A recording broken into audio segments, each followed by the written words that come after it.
বিধানসভায় যে ওবিসি বিল এসছে এইটা নিয়ে ভোটাভুটি হয়েছে, আপনি বিরোধিতা করেছেন, মূলত কেন? একটা অ্যামেন্ডমেন্ট নিয়ে এসেছে ওবিসির ওপরে, যেখানে রাজ্য সরকার সম্পূর্ণরূপে রাজনৈতিক স্বার্থ চরিতার্থের জন্য একটা নির্দিষ্ট কমিউনিটির মানুষকে দেখে দেওয়ার চেষ্টা করছে, তাদেরকে দিকে সরে দেওয়ার চেষ্টা করছে। এই বিলের বিরোধিতা করেছি। সংসদীয় রীতি অনুযায়ী ভোটাভুটি একটা অপশন থাকে। আমি ওখানে ডিভিশন চেয়েছি ভোটাভুটিতে। সেই ভোটাভুটিতে আমরা দেখলাম অদ্ভুতভাবে তৃণমূলের একটা অংশ ভোটাভুটিতে অংশগ্রহণ না করে তারা ওয়াক আউট করলেন। আমরা এই বিলের বিরুদ্ধে ভোট দিয়েছি। এই বিলকে প্রত্যাহার করা, এই অ্যামেন্ডমেন্টকে প্রত্যাহারের কথা বলছি। আপনি কি চাইছেন? আমাদের অবস্থাটা clear. West Bengal commission for backward class যে আইন 1993 আছে, সেই আইনকে মান্যতা দিয়ে সার্ভে করে সায়েন্টিফিক ওয়েতে জাত ধর্ম বর্ণ ঊর্ধ্বে গিয়ে, সে হিন্দু ওবিসি হতে পারে, মুসলিম ওবিসি হতে পারে, খ্রিস্টান ওবিসি হতে পারে, যে কেউ হতে পারে, তাদেরকে ইনক্লুড করা হোক। তা না করে তড়িঘড়ি অলরেডি যেটা সুপ্রিম কোর্টে মামলা চলছে এখনো শেষ হয়নি, এখানে অ্যামেন্ডমেন্ট নিয়ে এসে তাদেরকে বার করে দেওয়ার একটা জায়গায় চক্রান্ত করে আমরা দেখছি। তা শুধু তাই নয়, এখানে অ্যাডমিনিস্ট্রেটিভ পাওয়ারটাকে বেশি করে দেওয়া হচ্ছে। বেশ কিছু বিষয়ে অমিট করা হয়েছে সেকশনকে, শিডিউল 1 and 3 কে অমিট করে দেওয়া হচ্ছে। এই 1 and 3 কে অমিট করে দিলে যে এই শিডিউলের মধ্যে কারা আছে, কারা জাতিগোষ্ঠী আছে, সেইগুলোকে তার চিহ্নিত করা হতোই, এই শিডিউলের আন্ডারে ছিল। সেগুলোকে করে দেওয়া মানে এটাই যে আগামী দিনে আইনি চ্যালেঞ্জ করতে গেলে সেই জায়গাটাও দুর্বল করা হচ্ছে। এই সমগ্র বিষয়টা নিয়ে দীর্ঘ আলোচনার বিষয়, আমরা অপোজ করেছি। শুধু তাই নয়, আমি আমাদের অল ইন্ডিয়া সেকুলার ফ্রন্ট পার্টির পক্ষ থেকে আমরা ডিভিশন চেয়েছি। সেই ডিভিশনে মোট 17টা ভোট মানে এই বিলের বিপক্ষে পড়েছে। তার মধ্যে মমতাপন্থী যে তৃণমূল এখন আছে তাদের কিছু ভোট পড়েছে, আমার সাথে ভোট দিয়েছে। আমার পাশে ছিলেন দমকলের বিধায়ক মোস্তাফিজুর রানাদা সিপিআইএম এর, কংগ্রেসের 2 জন বিধায়ক, তিনি আমাদের এই বিলের বিপক্ষে ভোট দিয়েছেন, জুলফিকার দা আর মহতাব শেখ সাহেব।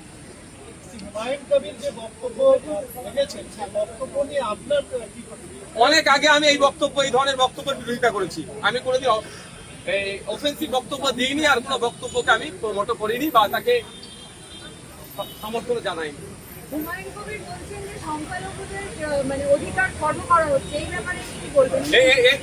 এটা দ্বিমত হওয়ার কোনো জায়গায় নাই।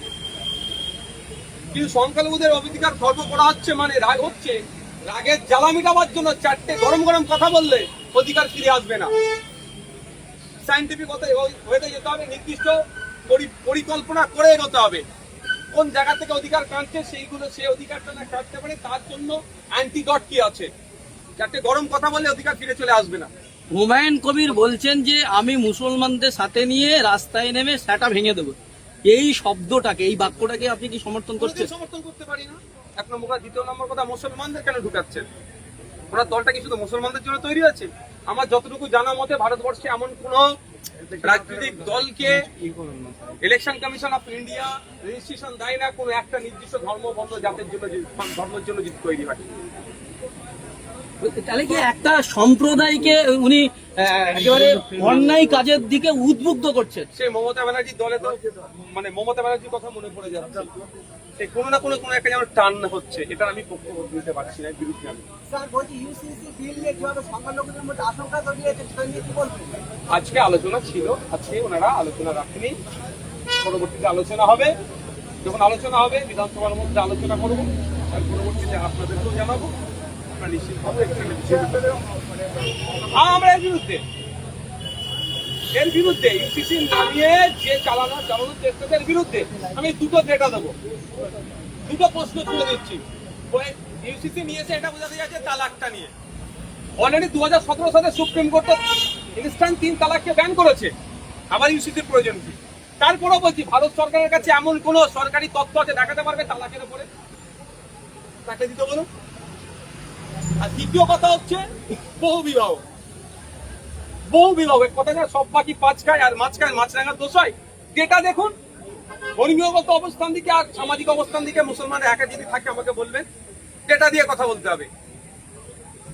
ডিটেলসটাও তো যখন ইউসিসি বিল আসবে চর্চা যখন হবে তখন বলবো, মুখ থুবড়ে পড়বে, যে কটা অভিযোগ আনছে সে কটা অভিযোগ সে করবো। 3 নম্বর কথা বলি, যে বলা হচ্ছে মুসলিম মহিলাদেরকে নাকি, মুসলিম পার্টিকুলার নয়, মহিলাদেরকে নাকি করা হবে, সম্পত্তি সমান ভাগ দেওয়া হবে। আমি একটু বলে দিই, মুসলিম মহিলা 4 টাইমস বেনিফিট পায় সম্পত্তি থেকে, as daughter, as wife, as mother, as sister, 4 times মুসলিম ধর্মীয় রীতি অনুযায়ী তারা বেনিফিট পেতে পারে। আবার তার বরঞ্চ যদি মুসলিম মহিলাদেরকে এরা স্বাবলম্বী করতে চাই, তাহলে প্রশ্ন আমি করছি, এবারের অর্থবর্ষে ক্লাস হাই মাদ্রাসা ক্লাস 9 থেকে 12 এর যে মুসলিম পরিবারের গরিব মহিলারা ইন্টেনসিভ হিসাবে যে টাকাটা পেত, সেই ফান্ড কেন জিরো করলো? এটা তো সরকারকে উত্তর দিতে হবে। সুতরাং আলোচনা আছে, আলোচনা হাউসের মধ্যে হবে, যখন বিলটা আসবে আপনারা লাইভ দেখতে পাবেন, পরবর্তী প্রশ্ন করবেন।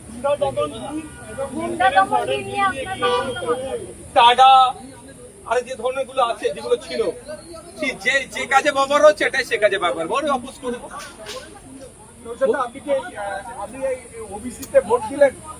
ওবিসি যে অ্যামেন্ডমেন্ট নিয়ে এসছে, অ্যামেন্ডমেন্টের বিরুদ্ধে আমি ভোট দিচ্ছি। ডিভিশনটা আমারই চাওয়া, আমি আমার পার্টির প্রতিনিধি হিসাবে এখানে আছি, অল ইন্ডিয়া সেকুলার ফ্রন্টের পক্ষ থেকে আমি আছি এখানে, আমি চেয়েছি এর বিরুদ্ধে আমি ভোট দিচ্ছি। বলছি যে হুমায়ুন কবিরের বক্তব্যের উপর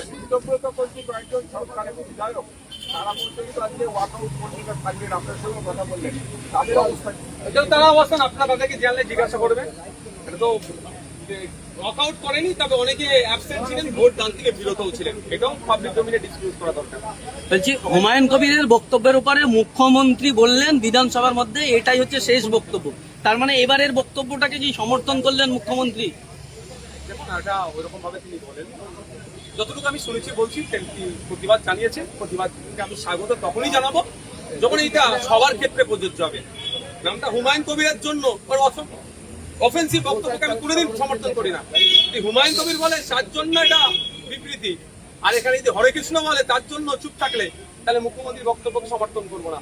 হরে কৃষ্ণর জন্য যেমন তিনি কঠোর ব্যবস্থা নেবেন, হুমায়ুনের জন্য যদি কঠোর ব্যবস্থা নেই, তাহলে আমি বক্তব্যকে সমর্থন জানাবো। Thank you.